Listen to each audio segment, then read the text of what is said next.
First story. I excluded my entitled son from my family trip with my new wife and our daughter after he failed a test. We enjoyed our vacation so damn well without his sulking. And then he failed again intentionally, saying he doesn't matter in the family, so I grounded him. Now I've lost everything. I 39M have full custody of my son 14M. He's from my first marriage, and he's lived with me and my wife 37F for the past 9 years, along with our daughter 11F. So yes, we're a blended family, but I've always made a point to treat them equally when it comes to daily life, expectations, discipline, and rewards. That said, I'll be honest. My son's been a source of constant stress. And I say that not as a detached father, but as someone who has genuinely tried to guide him tutoring sessions, progress checks, meetings with teachers, even therapy at one point when he was acting out in 6th grade. The kid's smart, every teacher says so, but he's lazy. He half-arses assignments, turns in things late, and constantly thinks rules are flexible if he can argue his way around them. I work in finance. I don't do well with flexible rules. The latest issue. He flunked his last 2 maths tests. Not borderline scores either, we're talking low 50s. So now he's on a retake list basically. Here they give one more shot to bring the average up to avoid being flagged for mandatory summer school. That third chance exam is scheduled for Friday, which just happens to fall on a long weekend we've been planning to take advantage of. The holiday is on a Thursday, and most schools and companies, mine included, take the Friday off to make it a 4-day break. Months ago, my wife found this great beach resort package with an extended deal. Rooms were limited, and the price was slashed if you paid in advance. So we booked early. Non-refundable, but worth it for the deal we got. It was meant to be a little mental reset for all of us. And I say all of us loosely, because the reality is my son's been dragging the mood of this household for a while. He sulks, he picks fights with his sister, and he shuts down every time we try to talk about future goals. His school reports say he's withdrawn and defensive. At home, it feels like living with a roommate who hates everyone but expects to be served dinner and driven around. I'll admit it, I'm resentful. I work hard. I'm up at 6 a.m., I handle the bills, and I shuttle the kids when needed. I show up to parent-teacher meetings. My wife's a school teacher, so she does her part, but I do mine too. And the one thing I ask from a 14-year-old, literally the only thing, is to take school seriously. That's your job at that age. When the math scores came in, and we were told about the retake, I already had a sinking feeling. I called the resort. They said we could push our stay to a later date, but it would still cost a rebooking fee and lose the holiday discount. We'd be moving the entire trip just to accommodate a test he only has to take because he didn't prepare the first time around. That felt like rewarding failure. So I made the decision. The trip goes on, just -1 person. My wife wasn't thrilled, but she agreed it was fair. Our daughter was bummed that her brother wouldn't be joining, but honestly, she was also excited. She's been asking for just mom and dad time for a while now. As for my son, we told him he'd be staying with my parents, his grandparents, for the weekend.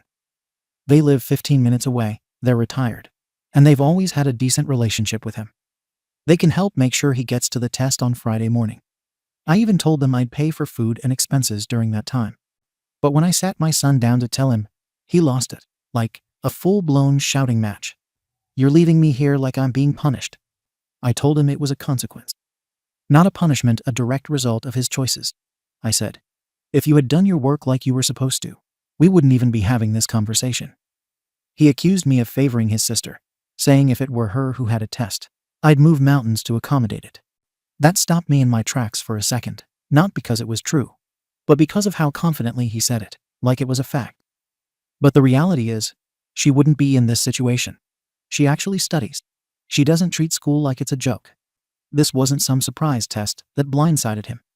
We knew about the maths units. I checked in during the weeks leading up. He said he had it handled.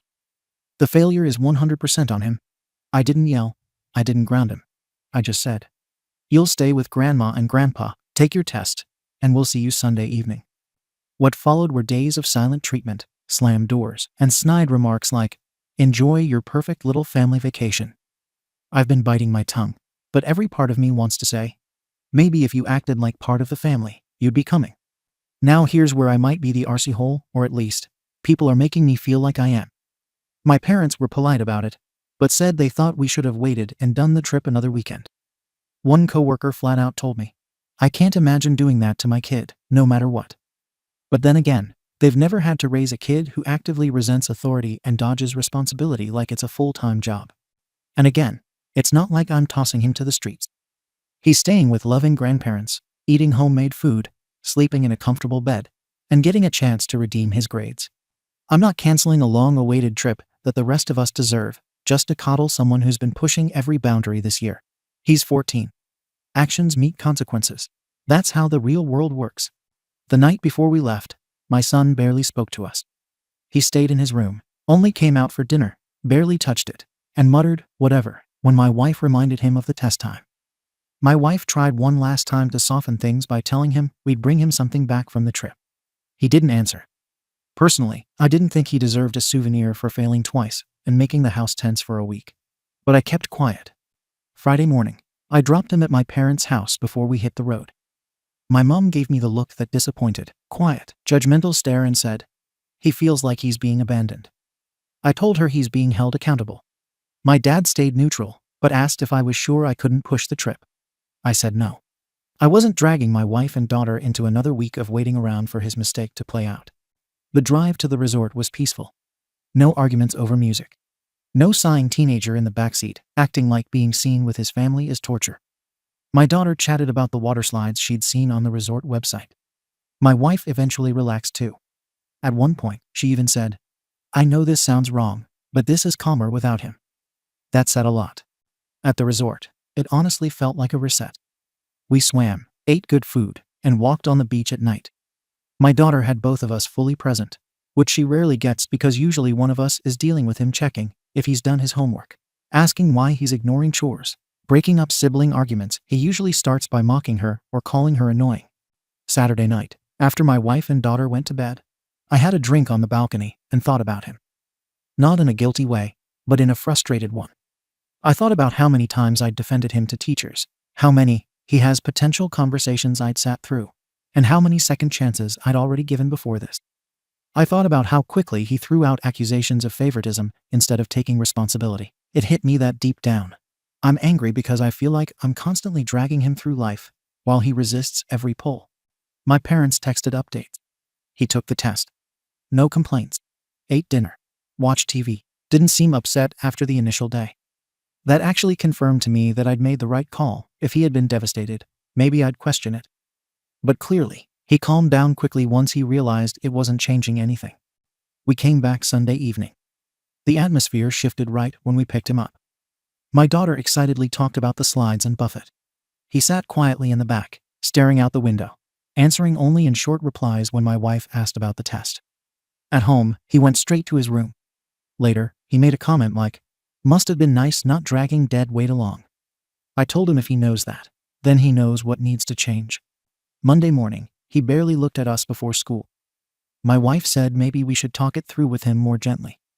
I said I already did before the test, when I gave him the choice to prepare or fail again. I'm not negotiating consequences. Now here's why I'm here. Since we got back, he's been distant, but not explosive. The problem is other people's reactions. My parents still think I was too harsh. A coworker literally called me cold. My brother, who has no kids, said I'm creating trauma. My wife hasn't turned against me, but I can tell she's torn. She admits he needed consequences, but she also wishes we had found a middle ground, though she couldn't define what that would be. I don't regret going. The trip was good for the rest of us. My daughter got a version of me that wasn't worn down. My wife actually laughed more in 3 days than she has in months. I didn't wake up every morning already bracing for another argument over missing assignments. I don't feel guilty because I don't think holding a 14-year-old accountable is cruelty. I think shielding him would have reinforced that it's okay to fail and still get rewarded with a vacation. If he wants to be treated like part of the family during rewards, he needs to act like part of the family during responsibilities. But I'm being told I went too far by excluding him from a family experience. Some say I could have taken him and made him spend time studying at the hotel. But honestly, that would have dragged everyone down again and turned what was supposed to be a break into another tension-filled obligation. So here I am. I made a call. I stand by it. He failed. He faced a consequence. We enjoyed our trip. He took his test without drama. Life goes on. But Reddit, am I Ada for not postponing the trip for him and going without him? Comments. Comment 1. YTA. And here's why: not because of the decision itself, but because of how effing transactional your whole approach to parenting is. Your kid failed math, sure. But your answer to that was, trip revoked, enjoy the grandparents. Not, let's sit down and talk about why this happened. Not, what support do you need? Hell, you didn't even seem curious why he bombed 2 tests. You just stamped lazy on his forehead and moved on. And don't pretend this was about fairness. If this was your daughter, you wouldn't be writing this post. You've clearly checked out emotionally with your son. Every word here paints him like a burden. That's going to bite you in the arse when he's 17 and wants nothing to do with you. Also, your wife saying it was calmer without him should have been a wake-up call. Not that you were justified, but that your whole family unit is cracked, and you're mistaking peace for avoidance. Parenting's not about peace. It's about connection. And you've lost it. Comment 2. I'm leaning soft Tia here. I'm a middle school teacher, so I see this dynamic a lot. Here's the thing: consequences are fine. But the way you delivered this one, it felt more like rejection than discipline. You didn't just ground him or make him do extra tutoring, you excluded him from a family trip and then went on to talk about how peaceful it was without him. That's not just enforcing rules.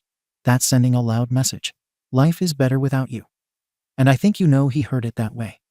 Also, I don't buy the "he's lazy" excuse at face value. A lot of kids disengage when they're feeling unwanted or hopeless, especially in blended families where they feel like the odd one out. You say you've treated them equally, but if he's perceiving favoritism, you have to at least examine that. Kids often pick up on micro differences: how many times you hug one, how you talk to one, how quickly you forgive one versus the other. You didn't need to reschedule the trip. But you also didn't need to take the scorched earth route and make it a reward versus punishment moment. There were other options that wouldn't have left him feeling like an outsider in his own home. Comment 3. NTA. But holy hell, you're playing a long game of "I told you so" with this kid. You're not wrong. Consequences matter. If school's his only job, and he's failing, then yeah, something's got to give. He wasn't banned from fun for no reason. He earned that outcome. I'm the oldest of 5, and I saw my siblings get away with murder growing up because no one wanted to hurt their feelings. Result? 2 of them are still struggling as adults because they never learned to get their SHT together. What stood out is that you did give him support, tutoring, therapy, and second chances. You didn't toss him aside. But I also hear this quiet, steady loathing building, and that's where you should be careful. Discipline can work without alienation, but the vibe I get is that you don't even like your son anymore. That's the slippery slope. So yeah, NTA in this situation. But if this becomes a pattern, punishing through exclusion, you'll lose him completely. Then it won't matter what grades he gets. Update. So, I posted here because I thought this sub was about getting honest takes, not just validation, not just Reddit mob dogpiling, but perspective. I explained everything clearly. No name calling. No lying. I got maybe 5% thoughtful replies, and the rest? You're abusive. You traumatized your kid. You're a monster.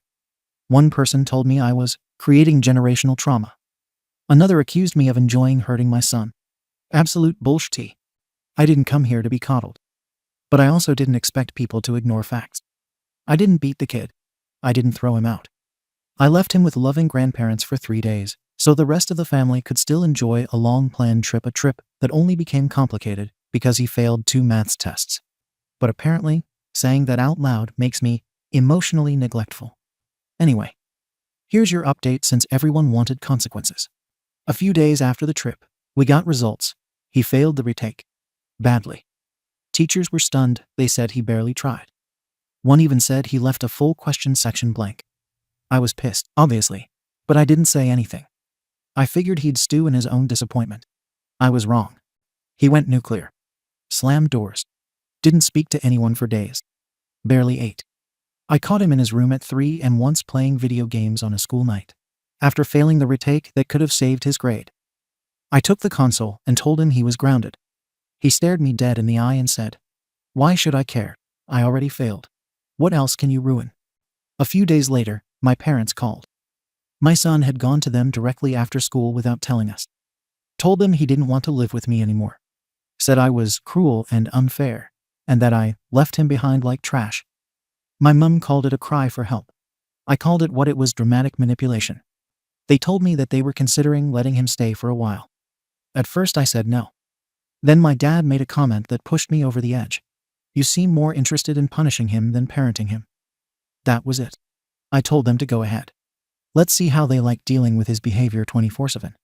Except now, the real kicker, my wife. She's always tried to play middle ground, the patient voice, the let's talk it out buffer. But last week, she told me she'd gone behind my back and booked a therapy session for him. She drove him to it after school, just the two of them. She said she needed to hear what was really going on. She came home crying. She told me that for the first time, she actually listened to his side without jumping to defend me. He told her I'd been calling him lazy and useless for years, and I have said those things, yes. Not constantly, not cruelly, but during arguments. He told her he felt unwelcome in our home. That hit her hard. She said he admitted he'd stopped trying in school on purpose because there's no point when nothing I do makes a difference. I told her he's manipulating her, that he's playing victim because he got hit with consequences for the first time. She didn't agree. She accused me of emotionally isolating him and said I made the house feel like a minefield for him. Then came the real stab. You broke him. You punished failure with exclusion and called it parenting. I reminded her he's not her son biologically anyway, and that she's never had to be the one who dealt with the worst of it. That made her furious. She said she was his mother in every way that counted, the one who tried, who nurtured, who listened, who stood between us every time I lost patience. And I'll admit she has. She's been the emotional buffer. I thought she appreciated that I handled the hard stuff.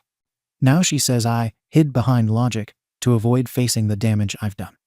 Our daughter doesn't know the full story. We haven't told her that he might not be coming back anytime soon. She asked if her brother was mad at her. I told her no, but honestly, he hasn't said a single word to her since the trip. Not a text, not a call. The final blow came yesterday. My mom called and said they've decided they don't want me around for a while. She said I'm not welcome at their house. Not until you figure out how to actually love your son. My dad agreed. My own parents, cutting me off over a kid they never had to parent full time. I've done everything, raised him since he was 5, dealt with the schools, paid for everything, managed the chaos. And now I'm the villain. So here I am. Wife barely speaking to me. Son is probably gone for good. Parents pissed. Reddit gloating. I still don't think I was wrong to go on that trip. I won't apologize for expecting effort. I won't reward failure. But if the cost of that is losing everyone else around me, maybe I need to rethink who I've been doing all this for. But I'll ask one last time. Ada for holding my son accountable when no one else would, even if it cost me everything else. Comments. Comment 1. This feels less like parenting and more like emotional accounting. You talk about effort like Roy. I put in X years of parenting. Therefore, I'm owed obedience, grades, and gratitude. But that's not how relationships work. Kids, especially ones with emotional baggage, aren't debtors. They don't repay you with perfection. Honestly, I don't think you're a monster. I think you're a deeply frustrated man who raised a kid he never fully bonded with. Maybe you thought love would come naturally, and when it didn't, you just fell back on rules. But your son doesn't need a manager. He needed a father. It's probably too late now. But therapy for you is the only way this doesn't end in total estrangement. You don't need Reddit to scream YTA. You need someone to help you unpack the wall you built between yourself and your own child before it calcifies completely. Comment 2. I don't care how many tests he failed. You don't emotionally exile your kid and expect applause. Your entire vibe screams, this kid was never what I wanted. And instead of owning that, you buried it under lectures about responsibility.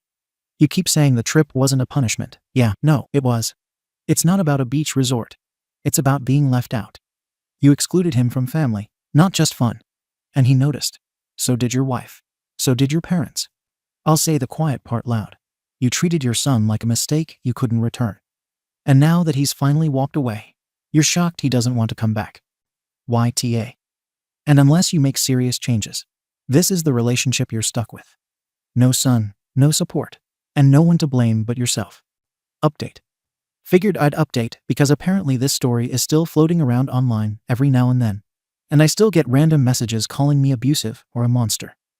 Some people even dug up my older comments to use as proof of narcissism. So here's the update all of Reddit apparently wanted to see. No, I didn't change. I didn't see the light. And I'm not going to write some redemption arc where I suddenly apologize and beg for forgiveness. If that's what you're expecting, stop reading. My son never moved back home. After that last blow-up where he failed the retake, and then tanked the rest of the semester on purpose. He went to live with my parents full time until we figured things out. Except figuring things out turned into my parents applying for legal guardianship because apparently I'm the problem. They started talking about stable emotional environments and damage control like I'd been beating him. After several tense weeks, I signed the paperwork because honestly, I was exhausted and tired of being painted as the villain while everyone else got to be saint nurturing angels. So yes, I legally gave guardianship to my parents. Before anyone jumps in with, "You abandoned your kid," no. I gave him what everyone claimed he needed: distance from my expectations. Congratulations to them for being the heroes. He cut contact with me immediately after. Blocked me on everything. No calls on my birthday, no texts, nothing over holidays. I sent him 2 messages early on, he left them on read. He now tells people I discarded him when he needed me most. He conveniently skips the part where he refused to study, refused help, failed everything, and then bailed the moment real consequences hit. And for everyone who said I broke him, explain this. My mom says he's laughing again, more open, and attending therapy regularly. But funny enough, he's still failing school, still bottom of his class, still avoids homework. And somehow that's still my fault, even though I haven't been near him in months. So either I did some permanent psychological branding, or maybe he actually just doesn't give a damn about school, and everyone's finally seeing I wasn't imagining it. Now, about my wife. She didn't leave right away. She tried to fix things. She begged me to keep trying therapy for myself, not for him. I went twice. The therapist clearly took her and my son's side, using phrases like emotional withdrawal and pattern of parental disapproval. I told my wife I wasn't paying to be lectured by someone who had already decided I was the abuser in the story. So I quit. After that, something shifted between us. She stopped defending me. She stopped making small talk. She watched me like she finally saw something she didn't want to acknowledge before. Eventually, she said she couldn't live with a man who refuses to see the harm he's done. We separated 3 months ago. She moved in with her sister and took our daughter. Which brings me to my daughter. She still talks to me, but less. She's more reserved now. She used to run to me after school, now conversation is limited to fine. School was okay, and yeah, I had lunch. When I ask if she wants to do something together, she usually says she already has plans with her mom. Oh, and the cherry on top. I found out through my cousin that my son has been spending time with my ex-wife. The same ex who lost custody because she couldn't provide a stable environment. Apparently they've reconnected. I saw a photo online of him with her at some school event, actually smiling. My mom says it's healing for him. All I see is that the moment he got distance from controlling dad, he ran to the woman who crashed her life when he was a toddler. If that's healing, then fine. My parents no longer speak to me unless it's about legal logistics.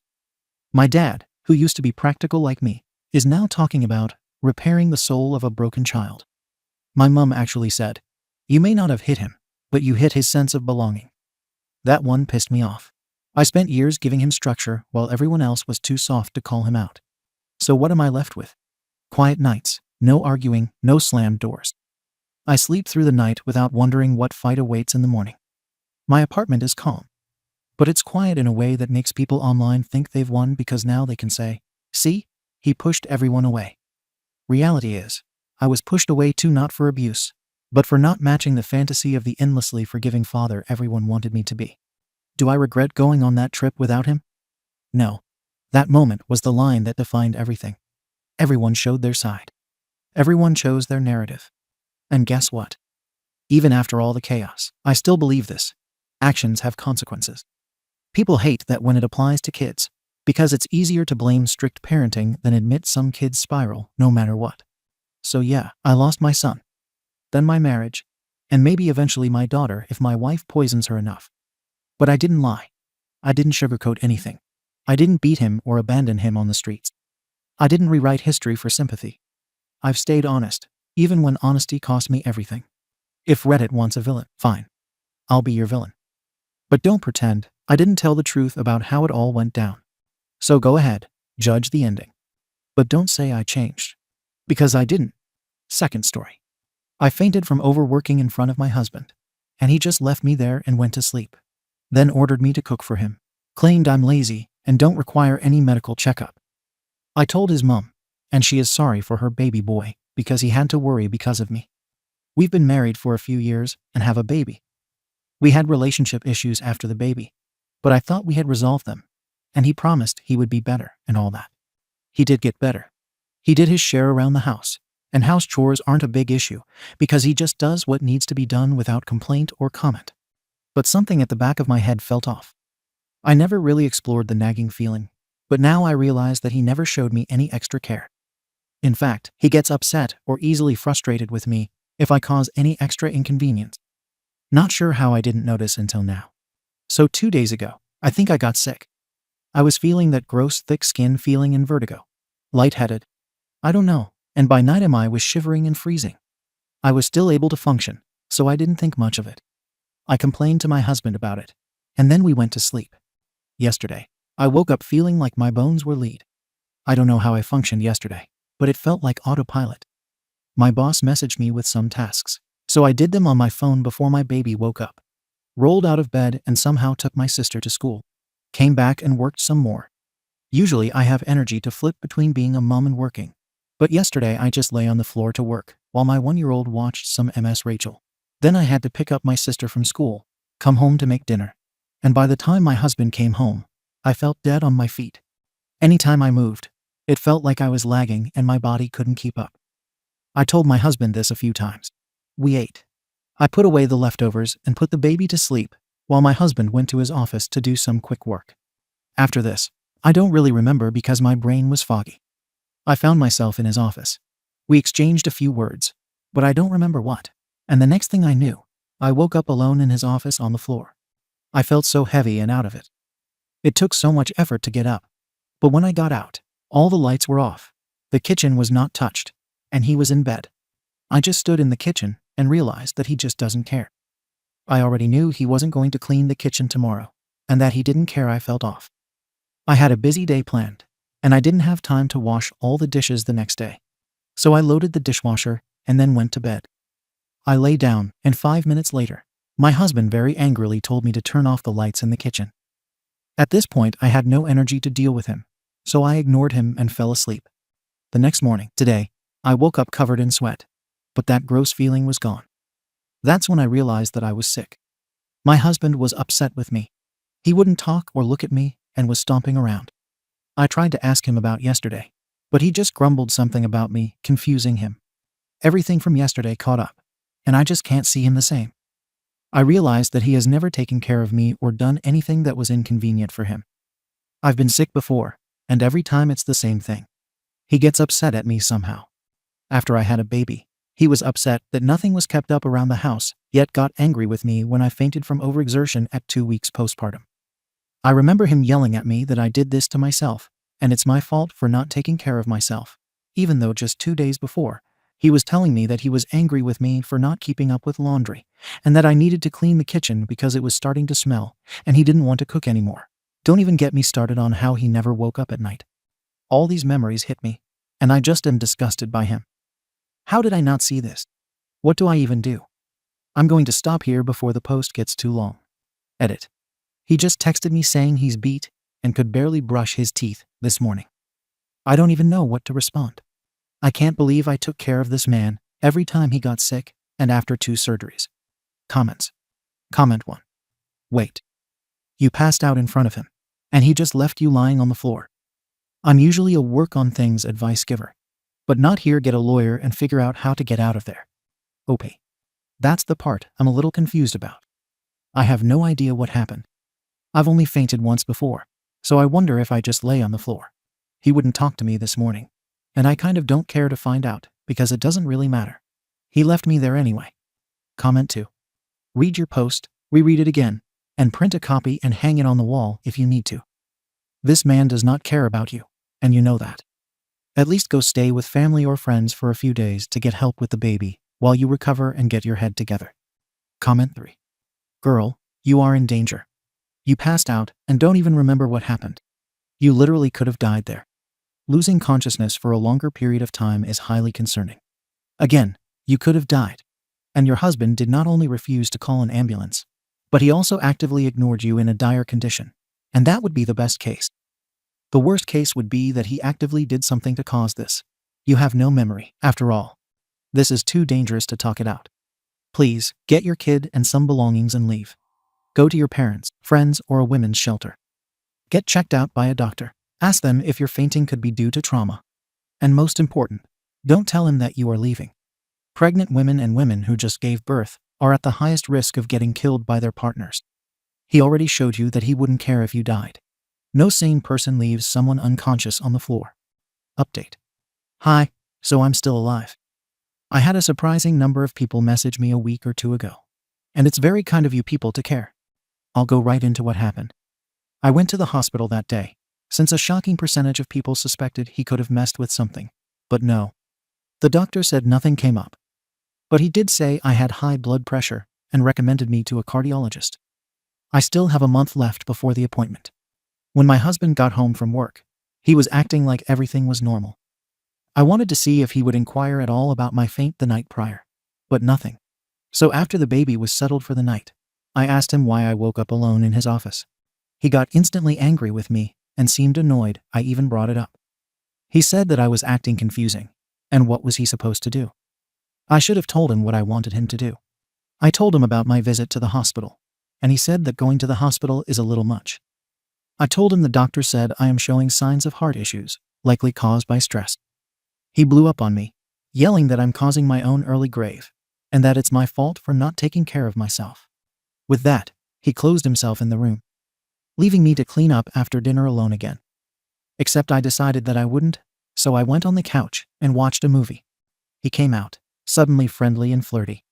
He tried to lie with me and asked what I was doing. He kept trying to act cute, and when I wasn't showing much response to it, he got angry and stormed off, locking me out of the bedroom. The next morning, I woke up to him slamming around the kitchen and cussing about how I couldn't even properly clean the kitchen. I just went to the bedroom and went back to sleep, if you can call it that, because he kept doing things to keep me awake. He complained later that day about how he was so hungry because I didn't make him breakfast or lunch.